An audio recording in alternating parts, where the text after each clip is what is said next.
কিন্তু আপনি কি খেলাটা খেললেন গো মুরব্বী? 2.5 মাস আগে কালেমা পড়লেন, মালিক আপনারে মাইয়াহদিহিল্লাহু ফালা মুদিল্লা লাহু ওয়া মাইয়ুদ্লিলহু ফালা হাদিয়া লাহু ওয়া লান তাজিদা লাহু ওয়ালিয়্যাম মুরশিদা। আল্লাহ যে আপনারে এই বয়সে হেদায়েত দিবে আমি নবী জানতাম না গো। হেদায়েত আমি নবীর হাতে না।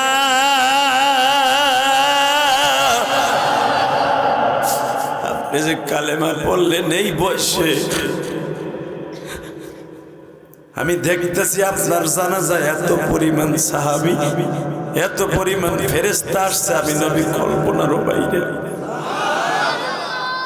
নবী জানাজা করে নিজে কবরের জান্নাতুল বাকিতে শোয়া দিয়া বলে, কবরের মাটি দিয়া বলে, কবরের মাটি রে, এই লোকটা 2.5 মাস আগে কালেমা পড়ছে, কিন্তু লোকটা 2.5 মাসের মধ্যে একটা মিনিটের জন্য মাওলার জিকির বন্ধ করে নাই রে।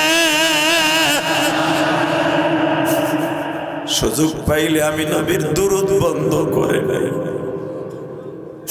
হেরে কিন্তু কবরে একা রাইখো না, দুরূদ আর জিকির দিয়ে আর কবরটা ভরপুর করে রাইখো। ইন্নাল্লাহ আসতাফা আদম ওয়া নূহা ওয়া আলা ইব্রাহিম ওয়া আলা ইমরান আলাল আলামিন। যারা মাওলার ভয় আর নবীর ইশকে এক ফোঁটা পানি আসে, ওই মানুষটা কোনোদিন জাহান্নামে যাবে না, কোনোদিনও যাবে না। রাসূলের একজন সাহাবী ৮৬ বছর বয়স। কত? ৮৬ বছর লোক এখানে আছে কিনা জানি না। ৮৬ বছর বয়স, ইসলাম কবুল করার 2.5 মাস পরে মারা গেছে। দেখেন আমরা কত সৌভাগ্য, মার পেটেতে শুনছি আজানের আওয়াজটা। ওই মসজিদ আজান হয়েছে, আমি ও জন্ম নিয়েছি ফজরের রক্তে, ফজরের আজানটা আমার কানে আইছে। আপনি হয়তো মনে রাখতে পারেন না এটা কোন ওক্তের আজান, কিন্তু আপনি শুনছেন, বলতেছে আল্লাহু আকবার, আল্লাহু আকবার। এটা আমিও শুনছি, আপনিও শুনছেন, কিন্তু কোন ওক্তের কে দিতেছে ওটা আপনি জানতেন না, আমিও জানতাম না। আজান আমার কানে আসছে, কথা কন না কেন?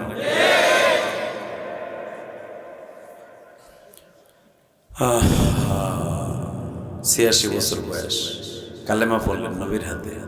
নবীরে বললেন, হুজুর আমার একটু সহজ সরল কিছু আমল দিয়ে দেন, আমি তো হাঁটাচলা করতে পারি না, লাডি বট দিয়ে হাঁটতে হয়, এটা কাজ করে না, আমার সহজ 2টা আমল শিখাই দেন যেন আমি তাড়াতাড়ি জান্নাতে যেতে পারি। বুখারীতে এই বৃদ্ধ মুসলমানের কথা আল্লাহ কোরআনে বৃদ্ধ এই সাহাবীর কথা বিশ্বনবী বুখারীতে এইভাবে বর্ণনা করেন যে এসে আতা রাসূলের কাছে আয়েশা বলল, আমালান কালিল আর সওয়াবান কাসীর, আমল করব কম সওয়াব হবে বেশি, এমন একটা আমল শিখিয়ে দেন আমাদের, কারণ আমার তো হায়াত নাই মনে হয় বেশি দিন। নবী আমার বললেন, আপনার চোখের পিসিগুলো নেমে গেছে, এখানে ঢিলা হয়ে গেছে, হাতের চামড়াগুলো ঢিলা হয়ে গেছে, আমি নবী আপনার সহজ একটা আমল শিখিয়ে দিই, নামাজটা পড়ার পরে যখনই সুযোগ পাবেন আমার মাওলার জিকির করবেন, আর আমি নবীর পরে দুরূদ পড়বেন। যদি আল্লাহর জিকির আর নবীর দুরূদ আপনার জবান থেকে সবসময় বন্ধ না হয়, আপনার মৃত্যুর সময় বন্ধ হবে।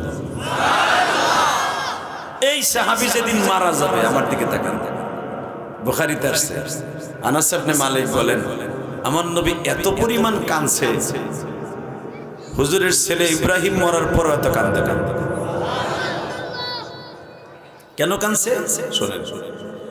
আল্লাহ রাসূল বলেন, আমি হিজরত করলাম, হিজরতের 6 বছর চলে গেল, এতদিন শুধু আপনি আমার দুশ্মনী করলেন, কত যুদ্ধে গেলাম, উহুদে গেলাম, বদরে গেলাম, খন্দকে গেলাম, খায়বারে গেলাম, তখন আপনি কালেমা পড়লেন না। আপনি কালেমা পড়লেন খায়বার থেকে আসার পরে। আমার মনের মধ্যে শুধু একটাই কষ্ট, আপনি যদি আরো 6 বছর আগে কালেমা পড়তেন, আমি বিশ্বনবী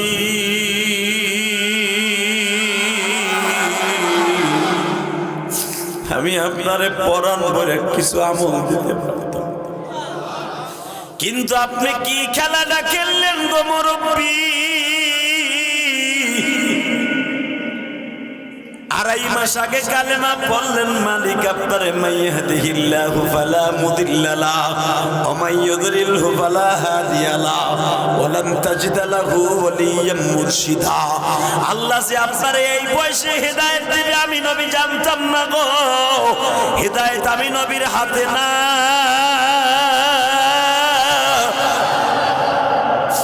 আপনি যে কালেমা পড়লেন এই বয়সে,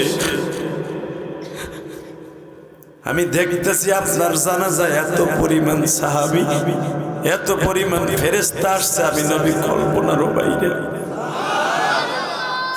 নবী জানাজা করে নিজে কবরের জান্নাতুল বাকিতে শোয়া দিয়া বলে, কবরের মাটি দিয়া বলে, কবরের মাটি রে, এই লোকটা 2.5 মাস আগে কালেমা পড়ছে, কিন্তু লোকটা 2.5 মাসের মধ্যে একটা মিনিটের জন্য মাওলার জিকির বন্ধ করে নাই রে। সুযোগ পাইলে আমি নবীর দুরূদ বন্ধ করে নাই। এরে কিন্তু কবরে একা রাইখো না, দুরূদ আর জিকির দিয়ে আর কবরটা ভরপুর করে রাইখো। আমার বরিশালের কলিজার টুকরা ভাইরা, আজকে 16ই নভেম্বর তুমি মাওলারে দেখাইয়া দাও না, তুমি এই গভীর রাত্রে মাওলারে দেখাইয়া দাও বাবা। এখন রাত 10টার বেশি বাইজে গেছে, এই বরিশালের অধিকাংশ ঘরের দরজা বন্ধ হয়ে গেছে বাবা। এই বরিশাল, পটুয়াখালী, ঝালকাঠি, ও বাবা যত থানা আছে আশেপাশের টাউন ছাড়া সবাই ঘরের দরজা লাগাইয়া বন্ধ করে ঘুমাইছে। আমার মালিক ঘুমায় না।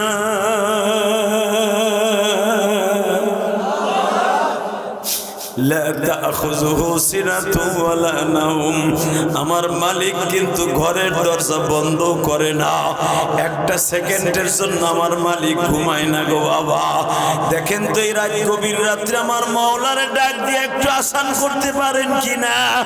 যদি 2.5 মাসের মধ্যে আপনার মৃত্যু হয়ে যায় গো বাবা, আমি গ্যারান্টি দিয়ে গেলাম জান্নাত তোমার জন্য অপেক্ষা করতেছে বাবা। আল্লাহ এদের চোখের পানিগুলো কবুল করো, জোরে করে। সংক্ষেপে আমার একটা আমল শিখাই দেন, নবী শিখাই দিলেন।